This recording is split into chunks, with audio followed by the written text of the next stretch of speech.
I'm kind of pitching myself here as somebody who's an experienced investor, but always, I'm definitely new to this business as well. I just want to speak about this product and just how much, it has really helped me, propel myself, get better with talking with sellers, actually be able to close a deal.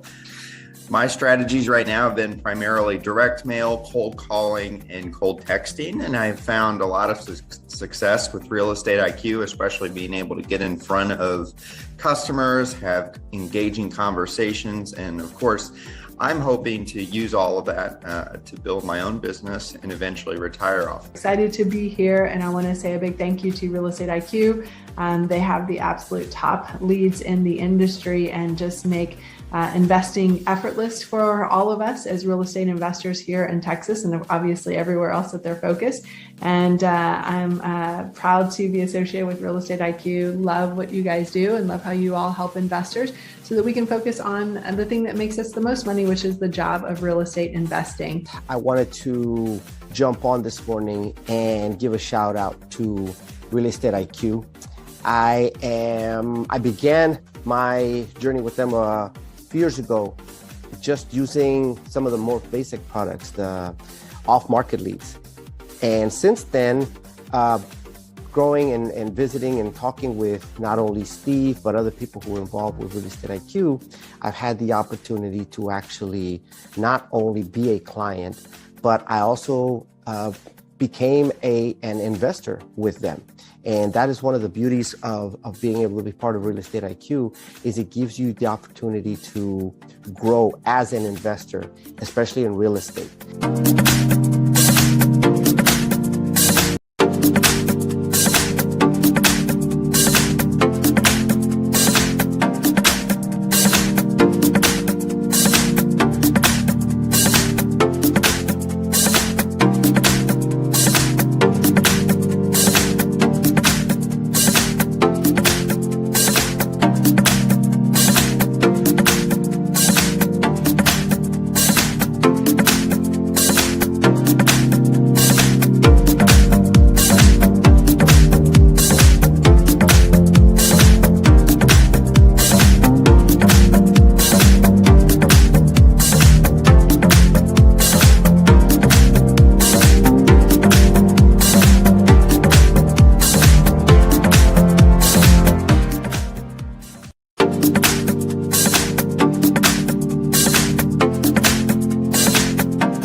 I'm kind of pitching myself here as somebody who's an experienced investor, but always, I'm definitely new to this business as well. I just want to speak about this product and just how much, it has really helped me, propel myself, get better with talking with sellers, actually be able to close a deal.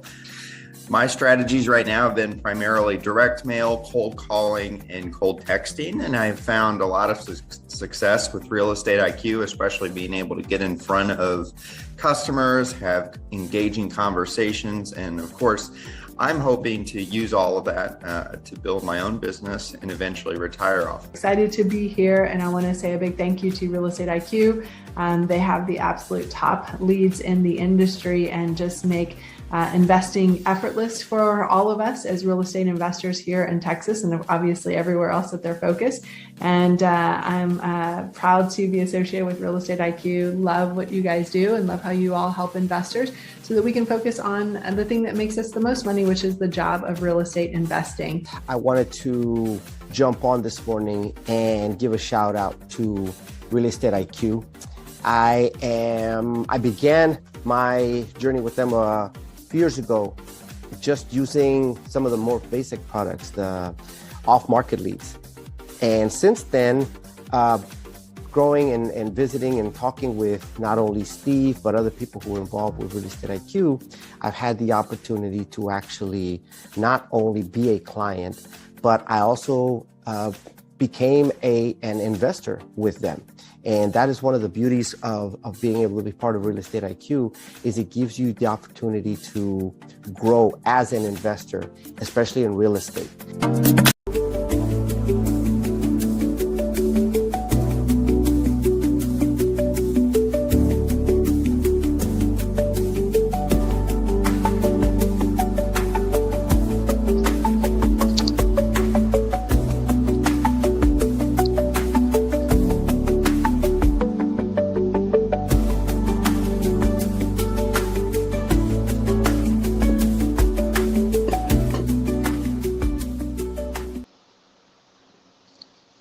All right, good morning, everyone, and welcome to today's exclusive event with Real Estate IQ. It's another Thursday, so it means it's another good learning session from Real Estate IQ. Hello, everyone. We're thrilled to have you joining us today. It's 11 a.m. And today we will be uncovering some of the most important information that real estate investors must have in order to navigate through uncertain markets. So at Real Estate IQ, we're very passionate about empowering investors with the right tools, data, and strategies to succeed in today's market. As a lead generation company, we have helped thousands of investors find off-market leads, negotiate smarter, and build high-value portfolios. And our mission is very, very simple: to help one more person to win. Well, today, without further ado, we're honored to have Steve Liang, one of the co-founders of Real Estate IQ, join in with us today to teach about pre-foreclosure. Steve is a seasoned real estate investor whose proven strategies have unlocked thousands of lucrative deals. With years of experience navigating pre-foreclosures, mastering negotiation tactics, and growing a high-value portfolio, Steve has a wealth of practical insights to share with us today. His expertise has transformed the way investors approach off-market opportunities, and he's also here to reveal the secrets that can take your portfolio to the next level. And I'm sure that Steve also has today some case studies that he will share today. So I want everyone get ready to take notes, ask questions, and learn from only the best. Hi, Steve. Hi, Sophia. Thank you for the intro. Good Yeah. to see you. Good to see you too. Go ahead and take on the spotlight. All right. Welcome, everybody. So first of all, I congratulate you for joining us and learn more about this well-kept secret. We call it Preforeclosure Goldmine. Now, you might be wondering, why do we call it the gold mine? Let me just tell you the amount of profit we're talking about. So now, in order to understand pre-foreclosure, we got to really understand what foreclosure is about. foreclosure auctions, depending on where you are, happens about every month, maybe depending on what state you're in. It could be every week. And it allows banks or maybe the county, depending on what kind of foreclosure it is, to auction off properties that have been late on their payment. You can usually get the deal at 50 to 75% off of the market value. Okay. It's deal by deal, right? Depends on what deal and what deal. If you haven't been to a live auction, I highly encourage you to do that. Actually, I have recorded a video that I took a couple of days ago, and we're gonna share that in a little bit. It's pretty chaotic, and it's a big event, and you really want to be there if you're really serious about being in real estate investment. Even if you don't participate in the auction, you should definitely check it out. Depending on how your county organizes it, it could be several trustees auctioning off in different places, and people just kind of crowd the trustee that is auctioning off that property. And it could be happening in the same time. And so if you are kind of new to the scene and you want to buy a property at the auction, you need to find the trustee first and make sure you don't miss it when they start the auction. So now the reason you would want to also, okay, so another big tip that we learned is that you want to, you're going to need to pay on spot. So let's say you got the property and you won the bid at $87,000, and it's a $200,000 house. So you're already getting it at a really good discount. But now you need to kind of pay on the spot. So what people do, the folks that are they're actually auctioning off, they will come with a stack of cashier's checks from the bank, and they will have it in different denominations, because you don't really want to have just a check for $200,000, and then because you don't have change, you give them the entire $200,000. Your money and your capital is gonna get stuck there for a while, for quite a few days, before you can get the money back. So you kind of want to have some 50,000. You want to have some, maybe 25,000, $10,000, so you can give them, ideally the exact amount, 87,000. But if not, at least you can do like 90,000, so you don't have a lot of money that just getting stuck in the with the officials, and then you're not making any money, any return on the money that is just being there. Okay, so next let's take a look at, I recorded this video. Let's play it. Okay, we'll watch it, and then I'll also point out a couple of things, and then we'll watch it again, so we can kind of pay a little more attention.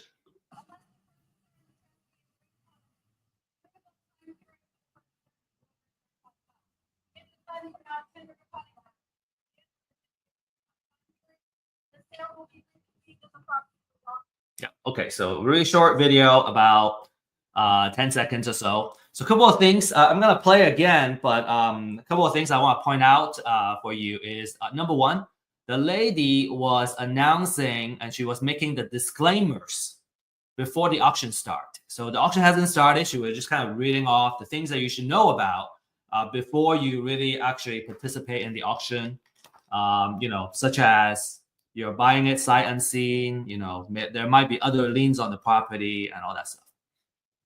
Another thing to notice is that it's very loud, and it's very hard to hear the person making the announcements. You really need to get really close to the person making these announcements so that you can tell which property is being auctioned off. And then another thing, as you see the camera spanning around, is that people come prepared. They already did their homework, right? They either brought their printouts, right, or they brought their laptop, and because they want to know, they already know how much they want to bid, how much their maximum bid is for any property. And then another thing is, you may not see other folks auctioning off the properties at the same time in this video, but you can kind of imagine a little bit down that way to the right is other folks with other trustees basically auctioning additional properties. So I'm gonna just play this again. I'm gonna stop talking.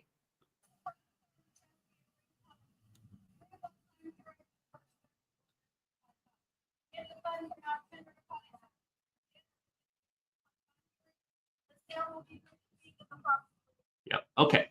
So that's it. You see a couple of players that are actively bidding on the property when the auction actually starts. So very, very interesting stuff. All right. Next. Now there are a couple of drawbacks when it comes to buying at foreclosure auctions. The first one is there is competition. By definition, in an auction, you got multiple bidders bidding up the property. A lot of times it's 1,000 at a time. So they go, 81,000. The next person goes 82, 83. So you keep going until somebody hits the limit and they stop bidding. So you have potentially a very fierce competition. And especially with hedge funds getting into the scene, foreclosure auctions have become very competitive. And some investors are actually complaining that because the hedge funds are so well funded, they're not afraid to overpay for a deal just to win it. And they make it hard for savvy investors to buy at a good price. The second one is, as I mentioned earlier, you gotta be prepared. You gotta have the cash ready in the form of a cashier's check, so you're ready to buy these properties. And then finally, you're buying the property sight unseen. So you're kind of taking a risk, right? If the property has been burned down and it's just a lot, and then you're bidding it as if there's an improvement, a property, a house in there on top of the lot, then you're taking on a big risk. Obviously, there are many ways that you can do to mitigate that risk, and there are services and products available. You can hire somebody to drive by the address and actually kind of check out, just make sure the property is not burned down, and they will take pictures and all that. So there are things that you can do to mitigate these risks, of course. Now, because of the kind of drawback from bidding at the auction, I think the biggest drawback is probably the fact that it's hard if you're undercapitalized, if you don't have a big piggy bank. How do you participate in the auction, right? And so that's why we like to get ahead of the game, right? Buy the property before they hit the foreclosure auction, because number one, you don't have as much competition. A lot of times you're directly interfacing with the property owner, and you can buy it directly from them.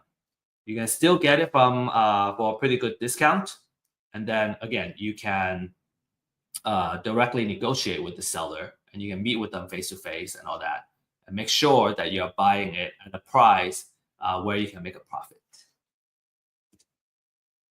So the natural question is, how can I find these deals, and how do I make these deals? There are a lot of these properties. On average, I think last month we found about 6,000 properties that are motivated to sell. And then let's say on average, we're talking about an average of maybe, don't quote me on this, maybe $50,000 to $60,000 of equity per deal. There's a lot of equity in these houses that are going into foreclosure. So all we need is to win one, and we'll feel like we're winning. All right, so that's what this webinar is about. I hope we have kind of piqued your interest. And our promise is that by the end of this webinar, you understand the strategy and the process of how you can win foreclosure properties before they hit the foreclosure, what we call pre-foreclosure deals. From a kind of the type of investor standpoint, if you're new obviously this is a really good class because there's a lot of opportunities in the foreclosure auction. A lot of properties that are going into foreclosure auction that are good candidates for you to reach out to. And if you're an experienced investor, but let's say you have not done pre-foreclosure, this would be a really good way for expanding your channel. From exit strategy, you can wholesale. Let's say you buy the property wholesale. You can do fix and flip. You can also do buy and hold as well at a big discount. All right, so you make the money when you buy it, and now you can do all kinds of exit strategy and profit from it. So reminder, distractions can be very lethal, especially when we're trying to learn. So find ways to be focused, turn off as much distractions and notifications as you can. And feel free to use the chat we're on live stream right now. So feel free to use the chat to ask questions and also interact with each other, introduce yourself. What we find is that a lot of times, I think it's true in many things, it's just difficult to find success when you're getting started or when you're kind of in the middle of the journey. It's all about networking. So what we find is a lot of times when we're attending the same class, the folks that are attending it together, you may find that you may want to partner up together. Obviously, we'll teach you about the pros and cons and what to watch out for when you partner with someone. It's another big kind of art, the art of partnership. But it's always nice that you don't have to do it all by yourself. Okay, so make sure you take advantage of everything this class has to offer. Get connected and stay connected. Disclaimer, everything we presented here is for educational purposes, and you should always do your due diligence when you make any financial decision. We don't offer investment advice, financial or legal advice. Right? Make your own decision. My background is I have experience in marketing, data. I'm kind of a data guy, and we use the data for marketing. So kind of naturally, I'm also a marketing guy. And my background is in science and engineering, and I was always very interested in real estate. And kind of when I learned about real estate investment and the potential of profit that it can bring, it's very exciting. The struggle is that it's hard to find the right knowledge or the knowledge that you need. And then once we know what to do, it's hard to kind of get started because everything starts from the lead generation and the deal finding process. So it's hard to get good data and good technology. And then another big part is every single step when you're doing something new, it's very easy to get stuck. I get to a certain point and go, what do I do now? Right? Especially it's our first deal. And we found it hard to connect with quality people that can kind of show us the way. A lot of times after a couple of deals, we learn how to do it well, and we can become very competent ourselves. We can become like basically a full partner. But in the beginning, you gotta learn. So having high quality people that are trustworthy is very important. And that's why we're at Real Estate IQ would bring these couple of offerings to you. One is webinars, classes, right, educational items. We also have ebooks that you can leverage and learn more. We also offer really awesome deal finding data. We're also going to start offering deals and kind of financial side of items, because what we realize is that as investors, data is not enough. We need deals, and then once we get deals, we need funding to close the deal. So there just needs to be so much support around us to be successful. And then very, very importantly, we also want to surround you with a community of experts, so you can you can be a part of the community, and we can find success together. Okay, without further ado, really want to get started here. So I got a couple of steps here. Number one is we want to understand the foreclosure process. Why is that important? In order to win pre-foreclosure deals, we need to understand the entire process so we know where and how we can add value to the homeowner. So here's the process. So step one, the borrower has been delinquent for more than 120 days, so about 4 months.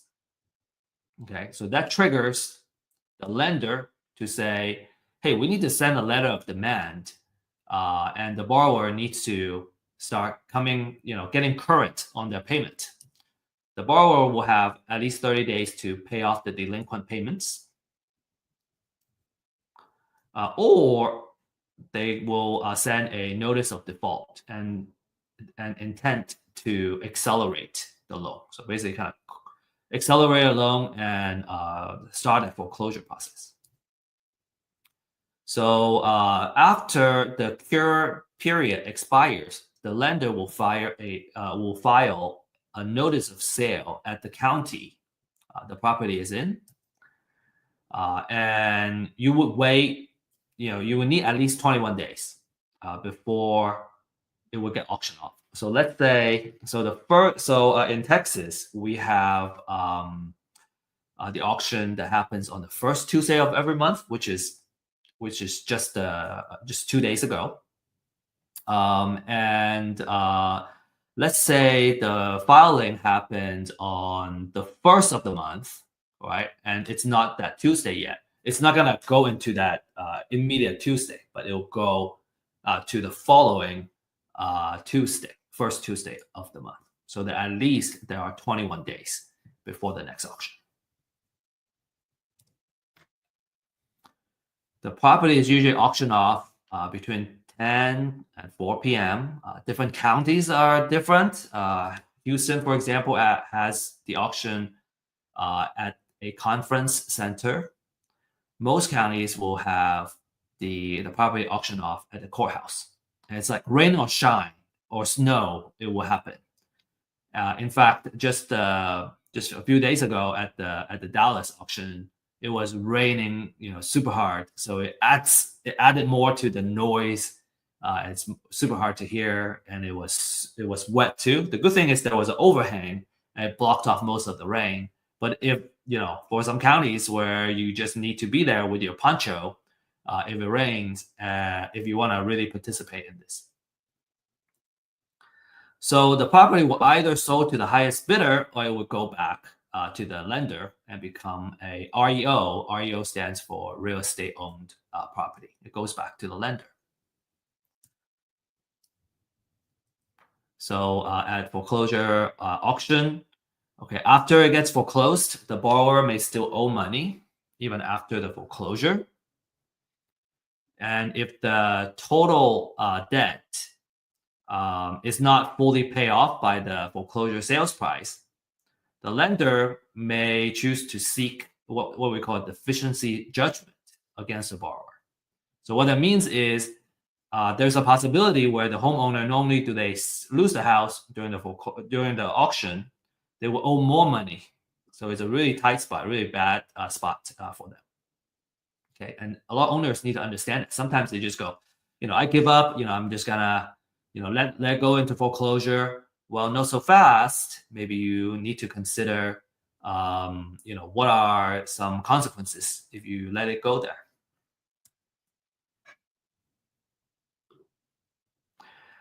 Okay, there are also, the different kind of liens.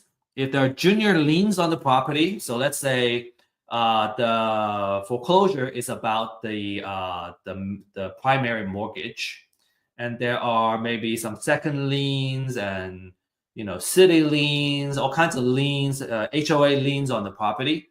Well, the foreclosure is gonna wipe out all those second mortgages and junior liens, but the foreclosure doesn't eliminate debt. So even though the lien gets removed from the house itself, right? So that as an investor, let's say you win the property, you don't need to worry about those junior liens. But as the borrower, they are still potentially on the hook. So these lenders can still go after the borrower. Another thing is that you have federal tax, state tax, and local tax liens. They would still survive, which means that, let's say you're the investor, you won the bid, you want to know what federal liens are on the property. You want to know if there's any state, county, or city tax liens. Those are senior liens, and it's likely that you will still need to pay those liens as an investor. Okay, which is why it's very important to do proper title research. And we have learned, have gained a lot of lessons doing title research recently. And yeah, you gotta be extremely thorough. You gotta have the know-how to do it. All right, next, we need to know which properties are going into the auction, okay? So how do we find out? Well, there are ways you can research the data yourself, or you can buy it, okay? So what the couple of lists that you want to look at is what we call the pre-foreclosure list, the motivation for these motivated sellers, right? And again, our purpose here is to see if we can buy the property before it goes into the foreclosure auction. The market price is between $200 to $300 a month for an entire metro area. Okay, I think it's still a really good investment because let's say you win a deal, a wholesale deal, and we're talking about $10,000 profit. So it's not that big of a price to be paid. Another thing you can ask for is called the appointment of substitute trustee. So this is another kind of data where in the foreclosure process, if you recall, one of the first steps that the lender would do is they would appoint a local trustee to handle the foreclosure process. And so that's usually a signal, if the appointment of substitute trustee has been filed, that's usually a signal that the house is going to go into foreclosure. So that's what we call a pre-foreclosure. And you get to be more ahead of the game for those, more ahead of the game than the folks that are just looking into pre-foreclosure. And you can do marketing and you can kind of reach out to them. Perhaps the drawback for this list is that they are not as fully motivated. They know they still have some time. They understand they have a ticking time bomb, but it's not like the foreclosure date has not set usually in this case. So, but it gives you more time to do marketing and kind of nurture these folks, nurture your leads. All right, so a free way to do it is you can Google your county name and then you say notice of sale, and you should usually get to a website where you can start looking at the foreclosure document. So this is what a foreclosure document looks like. It talks about, this one has the address, it has when it's gonna show up and all that stuff. There's a lot of information here. Time and date, and the county is going to get auctioned at. And then you will need to do some further research of who the owner is. Sometimes the owner is on this paper. Sometimes you have to do further research. And the amount owed is not public information. So, there's a lot of digging for just one record. And usually, when people ask, should we buy or should we find it ourselves? My typical answer usually is, if you know how to do it, you're better off outsourcing it. If you don't know how to do it, you may want to do it just to learn and appreciate how much work that goes in there. But ultimately, this is not worth our time. It takes 15 to 20 minutes of research for just one property. And when it comes to lead generation, I would want to market to hundreds of prospects, all right, hundreds of leads, because it's always a numbers game. So I want to make sure I market to a good enough of quality leads so that I can win one. It's just not worth it. These are the volume of foreclosure filings in a couple of the major cities that we cover, and it's just not worth the time to do research on every single one of those properties. It's just impossible. It's so much easier just to kind of outsource that. Right? I would do certain things myself in where my time is going to return the most, such as managing the marketing campaign and maybe like doing cold call, making connections with the homeowner. Those are much better return on our time, and that's what I do too, actually. So okay, so let's say we buy on the list, right? I hope I can convince you that it's better outsourced. You if you don't know how to do it, like I said, you may want to learn how to do it. But just because I know how to cook doesn't mean I want to cook every day. Just because I know how to clean doesn't mean I want to clean every day. Oops. So I hope that outsourcing is always if we can do it, I recommend it. Okay, so now if we're gonna buy the list, we also need to understand the quality, right? I don't want to just buy a junk list and then waste my time calling people, and it's not even the freshest list. So a couple of items that I would use for evaluating the quality of a motivated seller list. Number one, especially for foreclosure, is that I want to know how fresh the data is, right? Because the fresher it is, I know if I reach them first before anybody else, I would be the first person, right? I got the first mover advantage when I do that outreach.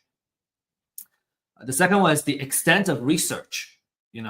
I want to learn more about the person I'm gonna be reaching out to, so I know how to talk to them, and I know what their situation is.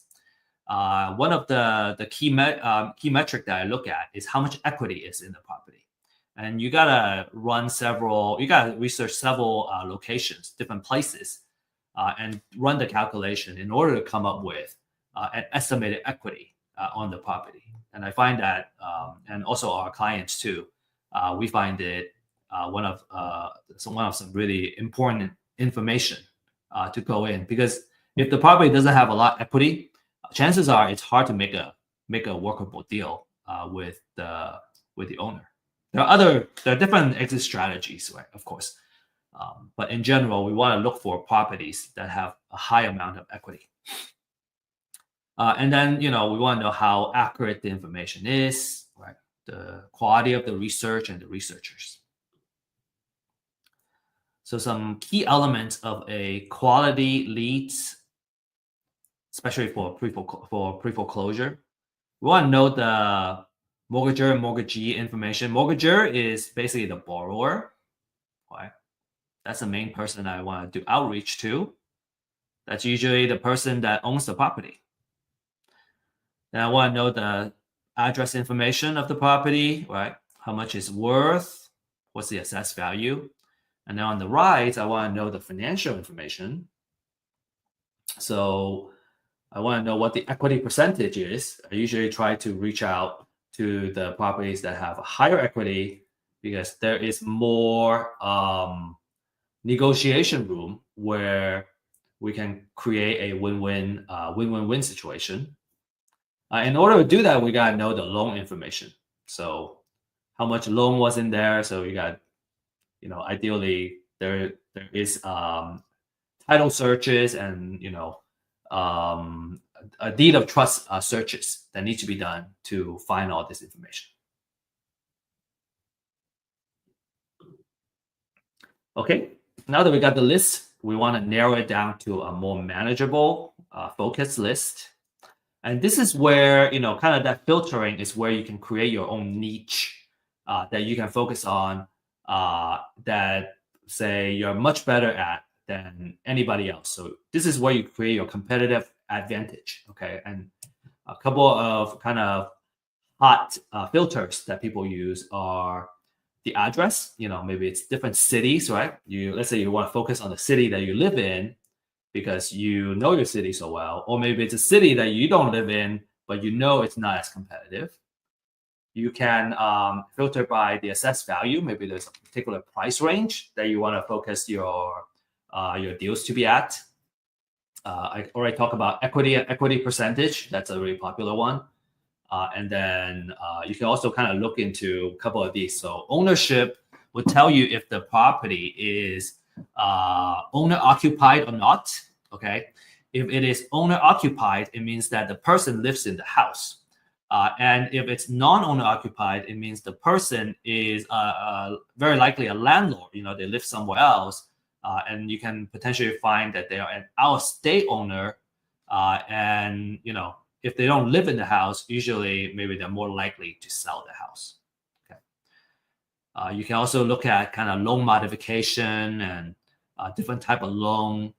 This is by understanding what the different type of loans are and what type of loan modification it is to really identify the signals where, and this would probably come more from experience or from working with an experienced investor together, that how to leverage this data and really search for the niche that you can focus on. I'm not going to spend too much time.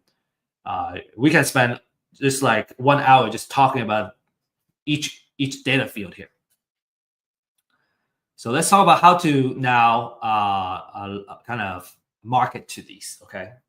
One very important point I want to share is that let's say there are 1,000 properties, right? And let's say we start with a $1,000 per month marketing budget. Okay, I have $1,000 I can spend.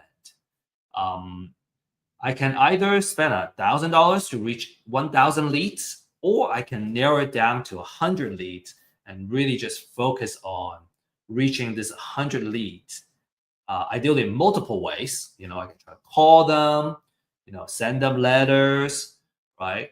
Maybe even do targeted advertising. That's more advanced to these 100 people. Because now I'm spending $10 per lead, right? For if I have 1,000, I'm only marketing to 100 leads. I'm spending $10 of marketing budget to reach that one person. Versus, say, I got this gentleman named Joe, and he has $1,000 trying to reach 1,000 leads. So on average, he can spend $1 per lead. Okay, so who do you think is gonna win out? The person that spends $10 to reach one for each lead, or the person that spends $1 per lead and try to reach them, right? $1 versus $10 to reach the same person. I can't see your responses, but I hope you would arrive at the conclusion that, man, if I have more marketing budget, right, I can reach the person, and I am more likely to win out and reach this person, build trust with this person, because I'm spending $10 on this guy versus my competitor that's spending just $1 on the same person. And there are many things that you can do, right? With $10, with $1, man, $1 buys us a stamp and some change, and I don't know what to do with the change anymore. It's so hard to. $1 we can't really go very far in terms of marketing budget. Okay, so let's next talk about the different kind of marketing campaigns we can use. Now that we have a focus list, we have a very popular class. It's called The Secret of Building an Endless Deal Flow. And it's about creating marketing campaigns that you can do to build a consistent pipeline for deals.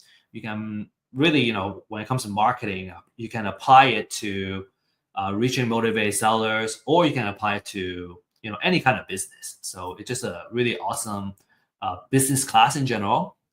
And if you enjoy this upcoming segment and you want to learn more, I would highly encourage you to take that class to learn more about marketing. Okay. We also have other speakers and topics that really kind of go deep into some of these items too, such as door knocking. We just recently had a door knocking class, which is phenomenal.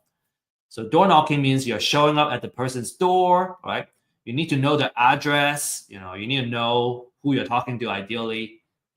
The advantage is that you can talk to them in person and you can build trust quickly.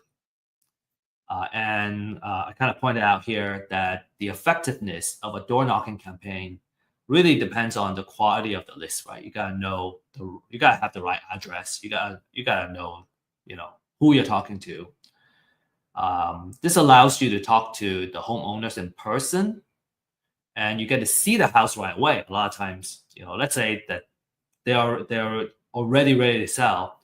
You can just go and see the house. You don't need to make another appointment to see the house. To be successful, you need to have the ability to strike up a conversation and build trust very quickly. You also need to have a thick skin. Some people just don't want to talk to you, right? Maybe they scream at your face too, and so just being okay with that.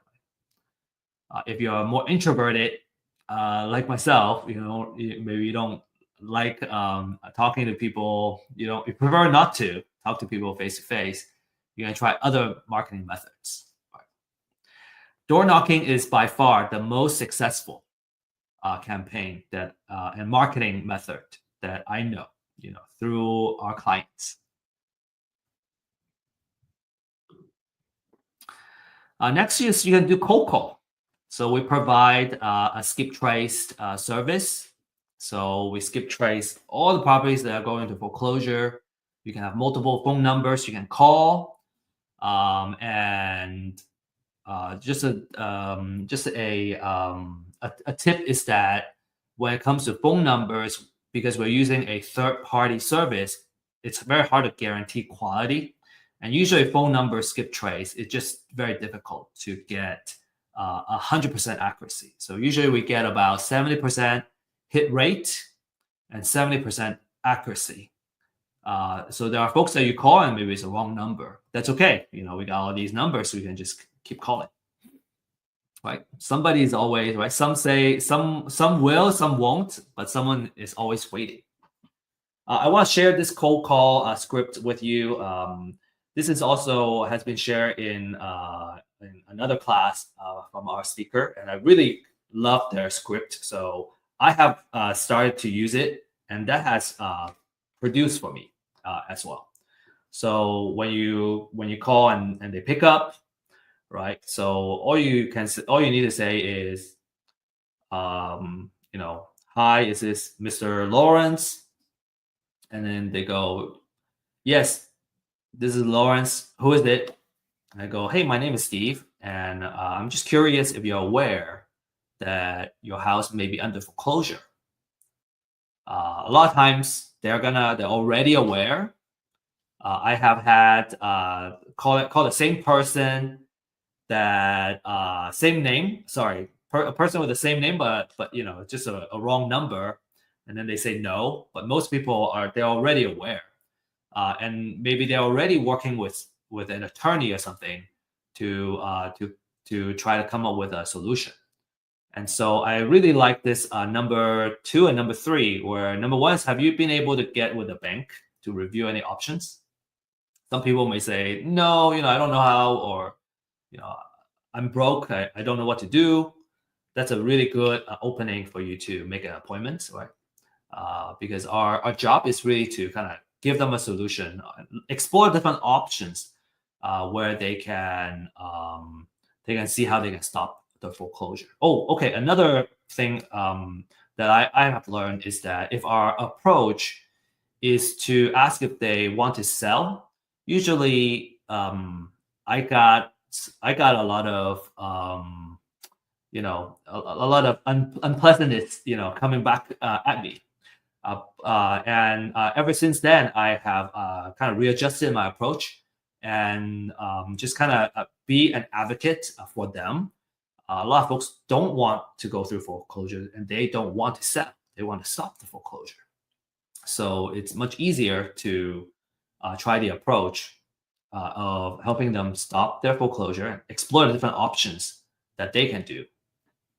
Okay. And then number 3 is, have they told you that have been approved? So let's say like they already kind of got somebody working on it, but until they got an approval, the house may still go into foreclosure. In fact, like, just last week, I was calling a couple of folks, and they already had somebody helping them work on it. Like, they were either waiting for an attorney, or like they have started working with an attorney, but they didn't get a written confirmation that it's going to happen. So my advice to them is, make sure you got something written by the end of Friday. So at least you still have, next Monday to kind of follow up. But like by Monday, if you don't get that, your house may go into foreclosure. So it's okay that we don't win the deal, but at least we're helping them, right? The other one I want to share with you is the voicemail script. Okay, this has worked out. When I have scripts, what I realize is with enough practice, I can overcome my call reluctance. And maybe it happens slowly, but if you can just kind of set a goal to make 5 calls, 10 calls to start, maybe sometimes, let's say you're just getting started, just making like 1 or 2 calls just to do that. It will help you kind of break through and get really comfortable, because it's all about having practice. So this voicemail script comes from a book called Rainmaker Conversations, I think, or like How to Become a Rainmaker. So it's a sales, really, really good sales handbook. Really short too. I highly recommend it. So without reading this to you, I'm just gonna leave it here. You can take a screenshot and practice it and see how well it works for you. Okay, I'm gonna leave it up here, and I'm gonna start moving on. Okay, now talking after we talk about these couple of strategies, another strategy we could have talked about is using direct mail and handwritten letters and send it to them. Usually these campaigns are best when it's all combined together, trying to reach the same person in different ways. That usually works the best. Okay, so next, you want to reach out and listen. You want to let the owner know that you want to help them. And foreclosure is a very stressful situation, so you want to be very empathetic and mindful. And maybe the appointment will lead to that they want to sell their property. Maybe it doesn't, but every single time you can make an appointment and have a meeting, you're just that much closer to making a sale, right? Or making the deal. So these are a couple of CRM stages that's also kind of my recommendation. You can certainly start with an Excel sheet to do the tracking. But let's say you start having more leads that you need to manage, then you need to start setting up different stages so you can kind of look at the pipeline and the health of your marketing pipeline. And we'll talk about this more in our marketing class. But the different stages that you want to set up are here. Okay, so going from stage 1 to stage 9. My recommendation: take a screenshot, and if you have questions on how to implement this and all that, we can talk more. But if you are familiar with CRM, you already know what I'm doing, what I'm saying here. If you're not familiar with the CRM, I think it would be a longer conversation. Next, it's very important to do a good repair budget. And you don't necessarily need to know how to do it. I just want you to be aware. If you're new, right? I just want you to be aware that the house very likely is going to need repair to bring it up to the after repair kind of condition, right? And when you make an appointment and meet the seller at the house, you have an opportunity to come up with the repair budget and come up with the estimate. So the better you are at doing it, the more accurate you're gonna be, and then you can come up with the best offer. Right? You can come up with a really good and solid offer. If you don't know how to do it, bring in someone who has the experience and have done it before, so that they can come up with it, and then together you guys can kind of walk through. And usually it's much better if you're new to have somebody kind of show you the way, so that over time you learn how to do it. So it's just a very important part of the offer. So you can do it yourself, about 20 minutes. With practice, you become an expert. You can't bring a general contractor usually unless you already have a contract in place.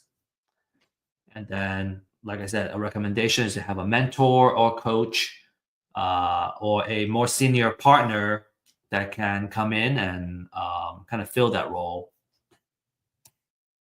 Okay, so next step, real quick, you want to, now you can negotiate the price. All right, let's say they want to sell, and it's in a situation where you can give them an offer that can create a win-win.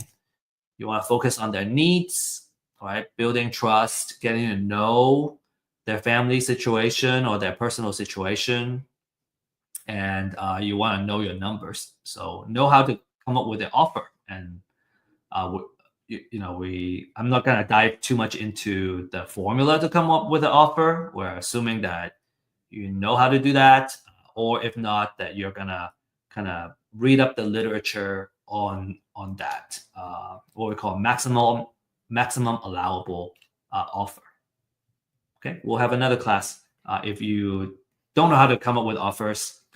Actually, next Thursday, we're gonna talk about some details of different exit strategy and the formula that you should use to come up with your offer. So, if you don't know how to come up with your offers, no worry, you're gonna learn that next Thursday. All right, so let's say you come up with an agreement that you can put in writing. Okay, so there are many things that you may end up negotiating for. It could be the price, the sales price.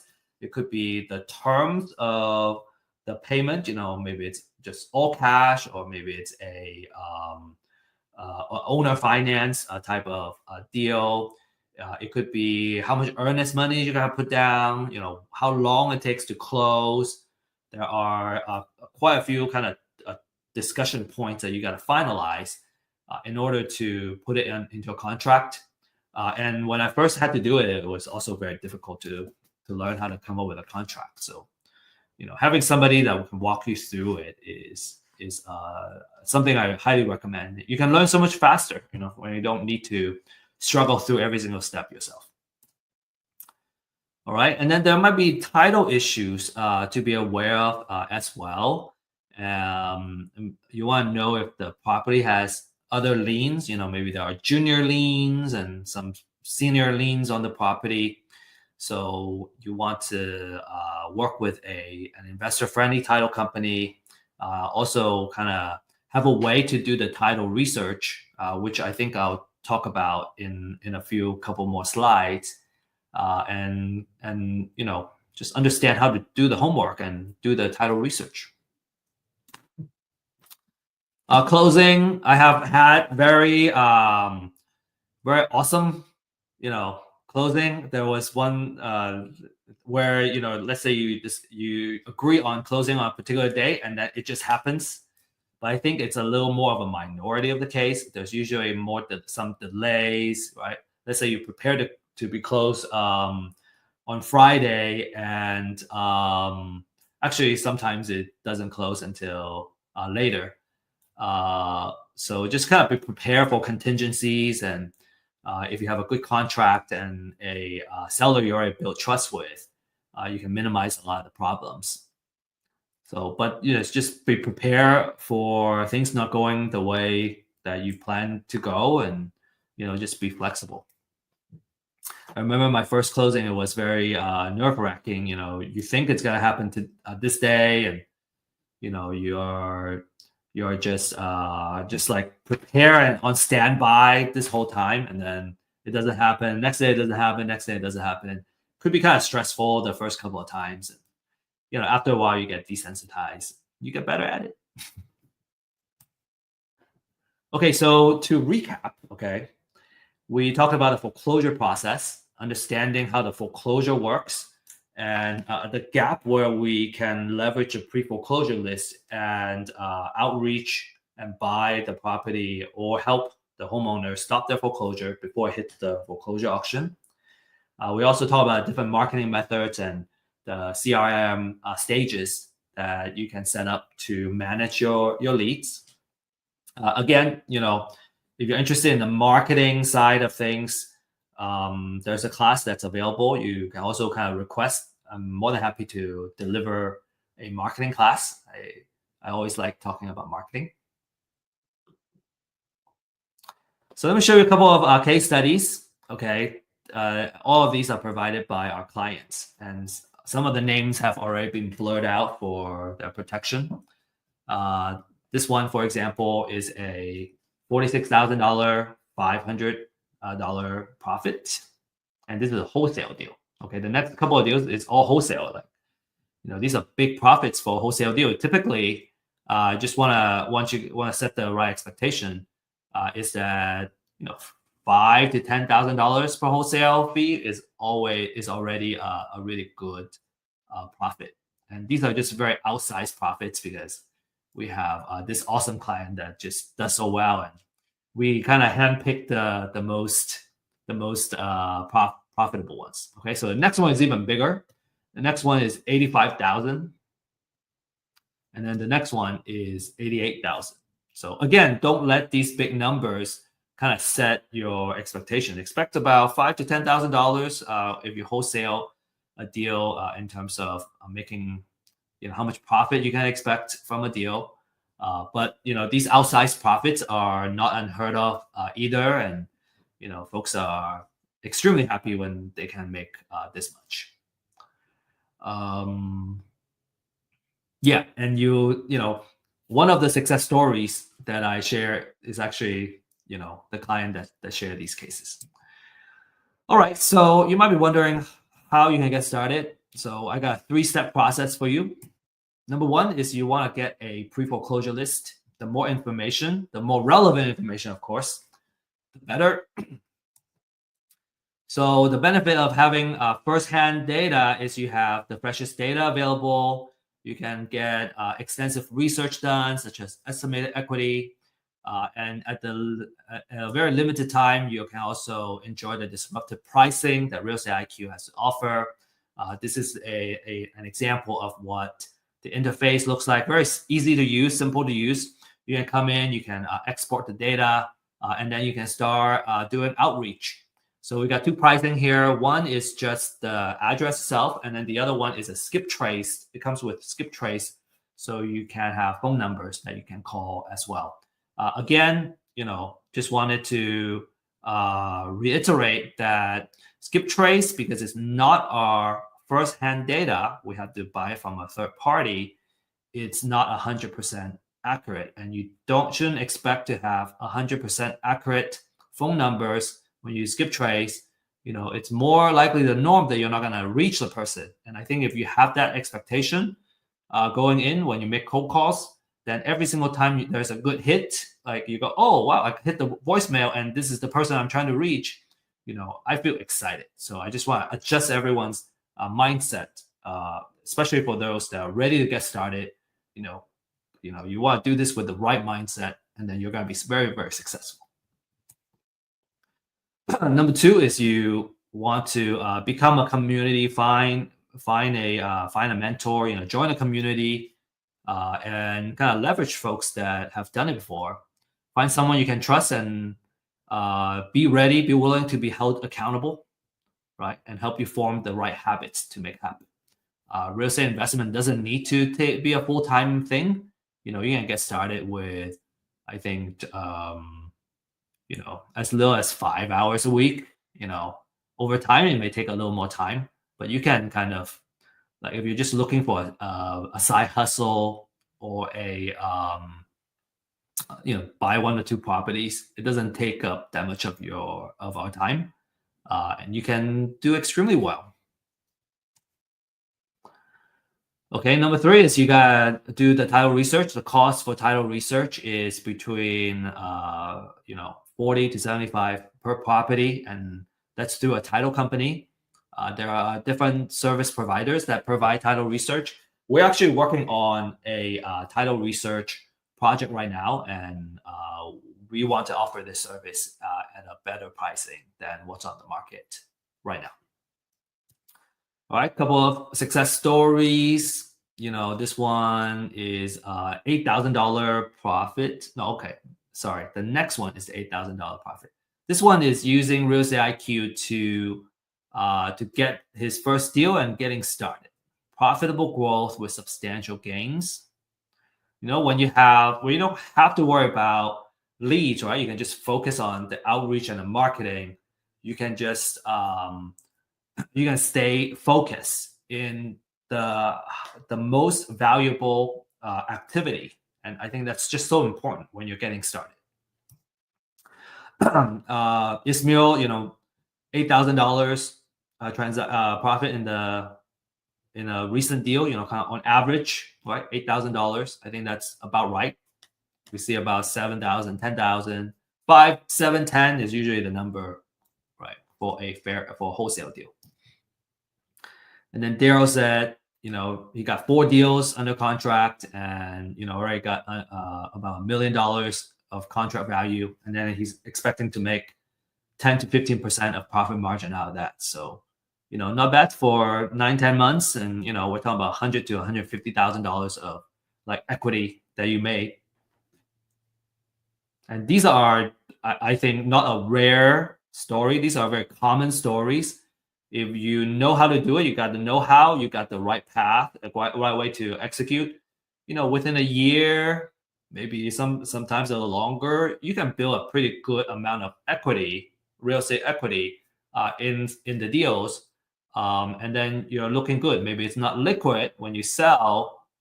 When you sell the properties, when you become liquid, but when you're sitting on those equity, it's kind of really nice as a real estate investor, knowing that you have built the equity and the wealth already within those deals.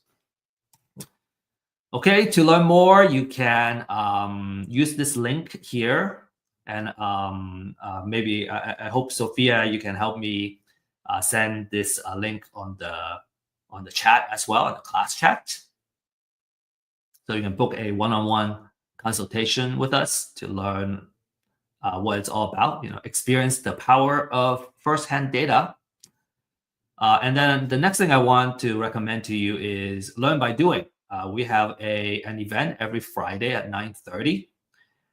We're working on the link right now, and you can send me a email at steve.liang@realestateiq.co, and I will send you the link to join. And this is more of an invitation only. We want to have serious and high quality folks that want to do deals with us together. So for example, tomorrow at 9:30 we're gonna have another session. So if you're interested, I look forward to meeting you and seeing you in person, getting to know you. All right, so this is to conclude everything. I hope you really enjoy this class, and if so, please scan this QR code and give us feedback. If you hate it, you don't like it, this is terrible, useless, it's a waste of your time, please do the same. Scan the QR code and give us feedback, just so we know how to improve, right? How are we doing a good job, or are we doing, is there something we gotta fix? So really appreciate your feedback, and thank you for joining us. And we'll give you a prize just as a thank you for sharing your feedback.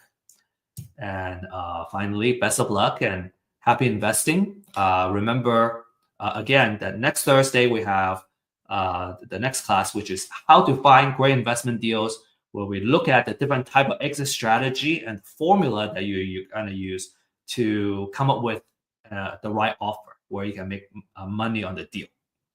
And then tomorrow on Friday, 9:30, you have the online meetup, or MAP online meetup, where we really talk about live deals. We can go over some case studies as well of actual deals, and just learn by doing. If you have a lead, you need help how to close it, or already got a deal under contract, and you want to know if it's something that you can profit on, because sometimes we're seeing is that the folks can get a deal under contract, but then because the term and the offer were not done well, you can turn it into a profit because your offer is just way out of whack. So we're more than happy to give you support and share our experience, and we can make some deals together. So that's it. That's all I got for today, and you can save my email address, and I look forward to getting in touch with you. Thank you, everybody. Okay, so Sophia, the stage is I'm passing the stage back to you. Yes, so actually, we have a lot of questions and comments during Wow. the event. So, would you mind helping me go through all of them and address these Yeah. comments? So, first, I think you have mentioned this earlier on how can you know what properties are up for bid. I think this one is for the auction. Yes. So that's where you can get the pre-foreclosure list, and then you will know that those are the houses. Now you got to understand that because it's possible that the house that was scheduled to go into foreclosure may end up not going to foreclosure. Mm. So there are times where let's say you do all the due diligence and you try to buy the property at the auction, it already got bought up by another investor, for example. So it may not show up there, but you got the list, so that you know which ones were kind of scheduled to be there. Okay, so this one from Michael Williams. So from time of county posting to time that data is made available on REIQ, how fast is that or fresh is that? How quickly are the leads provided in your list? Yeah, typically we can offer you about 2 days to add. Some counties faster, some counties maybe a little bit slower. We have a pretty robust system, and if there's some kind of delay, let's say the county is delayed, we'll also tell you. Okay.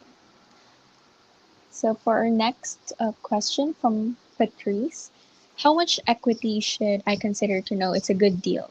Okay, that's a really good question. How much equity should I consider to be a good deal? I have folks so if you look at the data, you would find that you can probably find some that are 50% equity, more than 50% equity. And those are extremely good deals because you're kind of buying it 50 cents to a dollar, or there's, more than half of the amount that you can negotiate for, right? You would find that if you kind of change that to more than 40%, now you have a lot more properties that fit that criteria. So I don't know. I think maybe depending on your strategy. So if we're kind of really focused on the amount of equity, I think more than 30 to 35, those are really potentially good deals. Because another thing you gotta add on to that is, what if the house needs a lot of repair, right? And all that rehab budget is gonna eventually come out of this equity that's already in there. So you kind of want to have some buffer there. Usually people prefer to have, not screen out so much opportunities that you may lose out. So, maybe a third, just drawing a line in the sand as a recommendation, I would say 30% is probably good stuff. Okay, next one from Lynn Saylor. Do you have scripts on setting profitable prices or negotiation tips? Okay. Scripts on setting profitable prices. Okay, I assume that when you say profitable prices, we're talking about for you as an investor. I would, my approach is I want to be transparent with them. And what we find is that, and I think we'll go over this in next week's class, there's a formula that we follow to come up with the offer because we need. So first of all, we need to make sure that we can make a profit because we're in it to, right? It's a business. There's overheads, right? We still want to be able to, this is not a charity, right? So the formula already have the built-in numbers that you want to use. And so a lot of times I just tell them, hey, because of the other kind of cost that's involved, I need to follow this formula.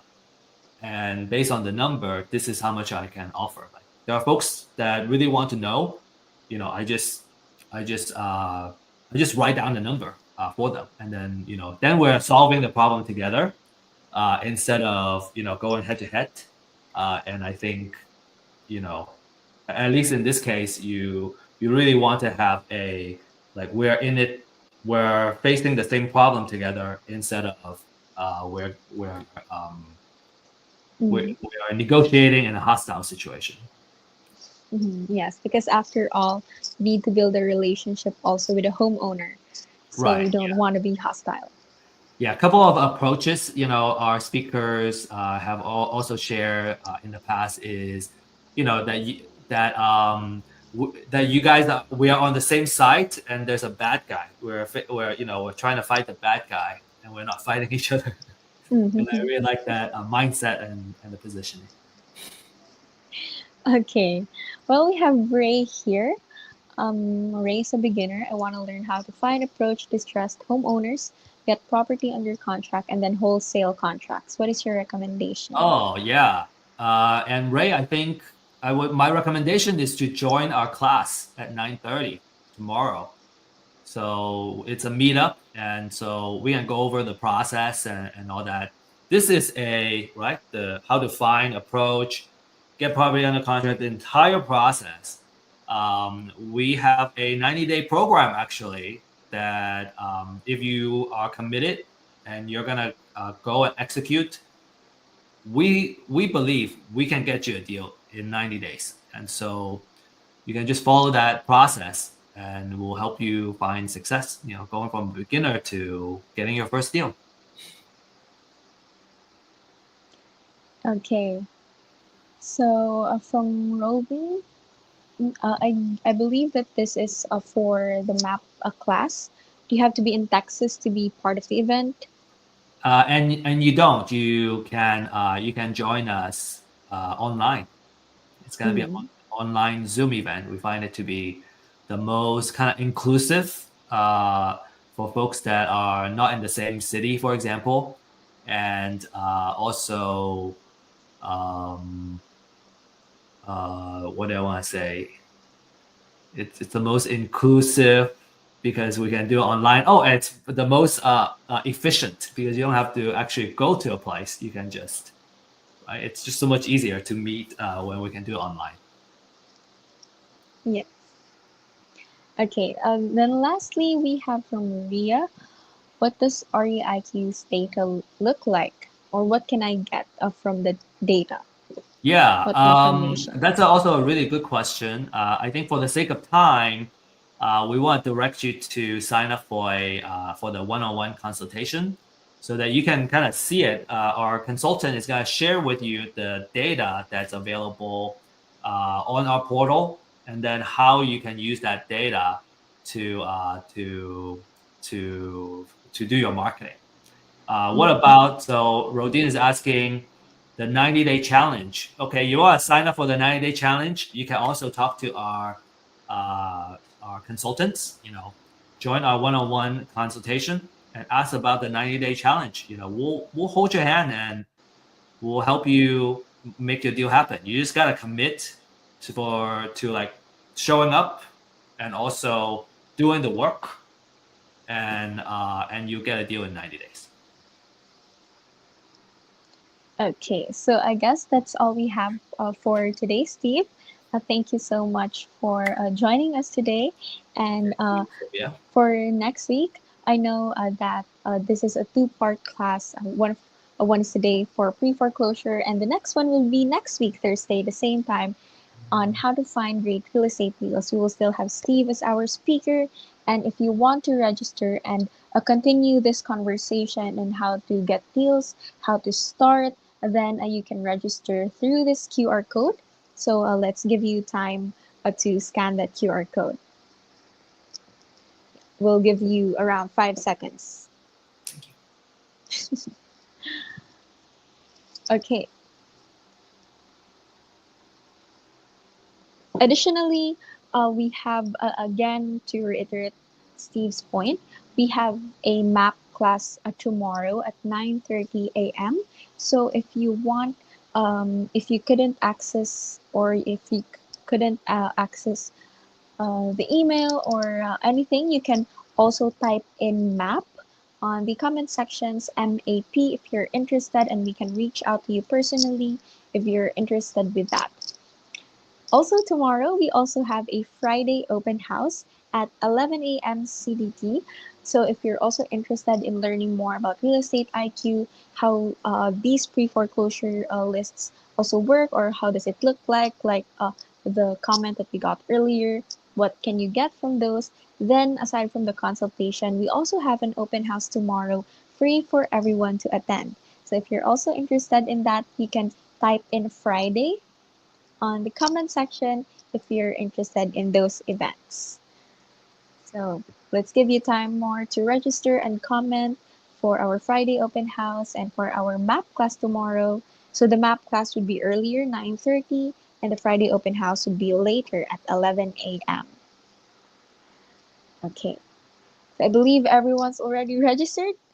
I want to thank everyone for staying till the end for our class.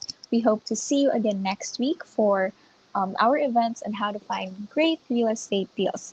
With that, thank you so much for joining us. And again, we hope to see you next week. Bye bye. Thank you.